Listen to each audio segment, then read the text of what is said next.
सौभाग्य प्राप्त हुआ है।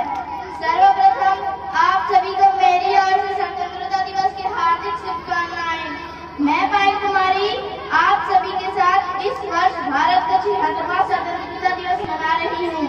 मैं अपने विचार को एक भाषण के रूप में व्यक्त करना चाहती हूँ। शुरुआत करते हैं कुछ लाइन से। हम अपने जान के दुश्मन को हम अपनी जान कहते हैं। हम अपने जान के दुश्मन को हम अपनी जान कहते हैं। मोहब्बत की इसी मिट्टी को हिंदुस्तान कहते हैं। हिंदुस्तान कहते हैं। आजादी आजादी का असली मतलब वही समझ सकता है जिसने कभी गुलामी की हो। हम सौभाग्यशाली हैं कि हम स्वतंत्र भारत में जन्म लिए। हमारा भारत देश 200 वर्ष तक ब्रिटिश शासन के अधीन रहा।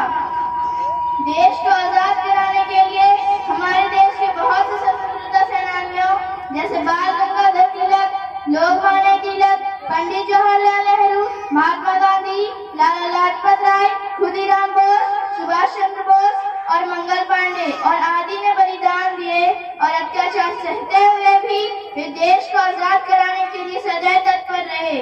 वर्ष 1857 से 1947 तक भारतीय संग्राम लड़ने के बाद और काफी अत्याचार सहने के बाद 15 अगस्त वर्ष 1947 को हमारा भारत देश ब्रिटिश शासन की बेड़ियों से मुक्त हुआ और सभी भारतवासियों ने आजादी की एक सांस ली।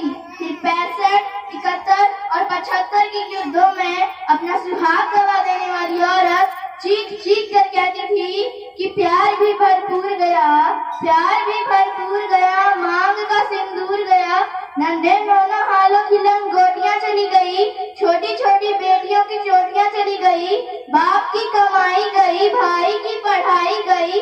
ऐसा एक विस्फोट हुआ, पता ही नहीं चला कि पूरे जिस्म की कई बोटियां चली गई। पर आपके लिए तो एक आदमी मरा है साहब। मेरे घर की तो रोटियां चली गई, मेरे घर की तो रोटियां चली गई। हमारे हालात पैदा हो जाने के बावजूद भी एक माँ अपने पुत्र को सरकार दुश्मनों की धज्जियां उड़ाने के लिए भेज देती थी और पत्र लिख कर कहती थी कि अम्मा ने खत लिखा है बड़े ही चाव से, पुत्र मेरे न घबरा जाना, तू 1 इंच पीछे न हटना, चाहे इंच इंच कर जाना, चाहे इंच इंच कर जाना।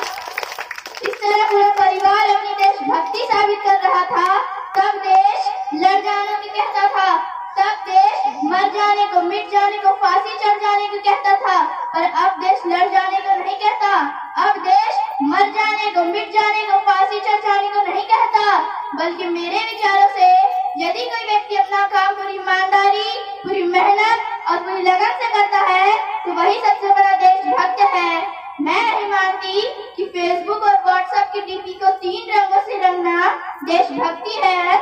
और यदि आप कहते हैं कि साल में 2 बार हाथ में तिरंगे को रख लेना देशभक्ति है, तो मैं पूछना चाहूंगी कि फुटपाथ पे रहने वाला वो बच्चा जो ट्रैफिक के सिग्नल के छाव के नीचे नंगे पांव तिरंगे बेच रहा होता है, तो क्या आप उसे उसकी देशभक्ति कहेंगे? नहीं, ये उसकी देशभक्ति नहीं, ये उसके पेट की भूख की शक्ति है जो उसे ऐसा करने में मजबूर करती है। क्योंकि ना मस्जिद को जानते हैं, ना शिवालयों को जानते हैं, ना मस्जिद को जानते हैं, ना शिवालयों को जानते हैं। जो पेट के भूखे होते हैं ना, वो सिर्फ भोजन के निवालों को जानते हैं, वो सिर्फ भोजन के निवालों को जानते हैं। हम एक समाज में जुटे हैं कि पत्थर के मूरत को लगते हैं 56 भोग, कि पत्थर के मूरत को लगते हैं 56 भोग। हम भूखे नंगे तड़पते सो जाते हैं लोग, हम भूखे नंगे तड़पते सो जाते हैं लोग। गरीब को काम दीजिए दान नहीं, गरीब को काम दीजिए दान नहीं।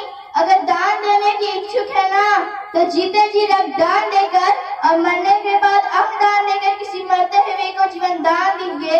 यही सच्ची देशभक्ति और यही सच्चा राष्ट्र प्रेम है। परंतु एक बेचारी बीमारी मुझे अभी भी नजर आती है कि हम सबसे बड़े लोकतंत्र में जहाँ हिंदू पैदा होते हैं, मुस्लिम, सिख और ईसाई भी पैदा होते हैं, लेकिन बदकिस्मती से अब इंसान पैदा नहीं होते। बल्कि मेरे विचारों से न हिंदू की जरूरत है, न मुसलमान की जरूरत है, न हिंदू की जरूरत है, न मुसलमान की जरूरत है। राष्ट्र निर्माण के लिए केवल सच्चे इंसान की जरूरत है, केवल सच्चे इंसान की जरूरत है। जरा सोच कर देखिए,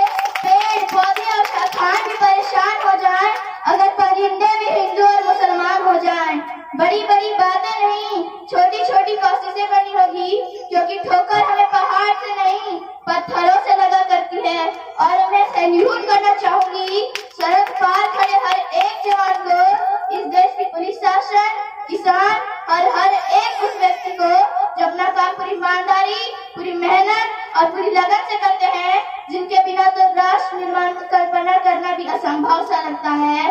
हमारी देश की जिम्मेदारी नहीं बनती कि वो हमें आगे लेंगे, बल्कि हमारी जिम्मेदारी बनती है कि हम अपने राष्ट्र को आगे लेंगे, हम अपने वतन को आगे लेंगे। तो अंत में बस मैं ये कहना चाहूंगी कि मेरा हिंदुस्तान महान था, महान है, महान रहेगा। मेरा हिंदुस्तान महान था, महान है, महान रहेगा। होगा हौसला सबके बुलंद का, तो एक दिन पाकिस्तान भी जय हिंद कहेगा। पाकिस्तान ही क्यों, सारा जहान जय हिंद कहेगा, क्योंकि सारे जहां से अच्छा हिंदुस्तान हमारा, सारे जहां से अच्छा हिंदुस्तान हमारा। हम बुलबुले हैं इसके, ये गुलिस्तान हमारा, ये गुलिस्तान हमारा। धन्यवाद। जय हिंद, वंदे मातरम।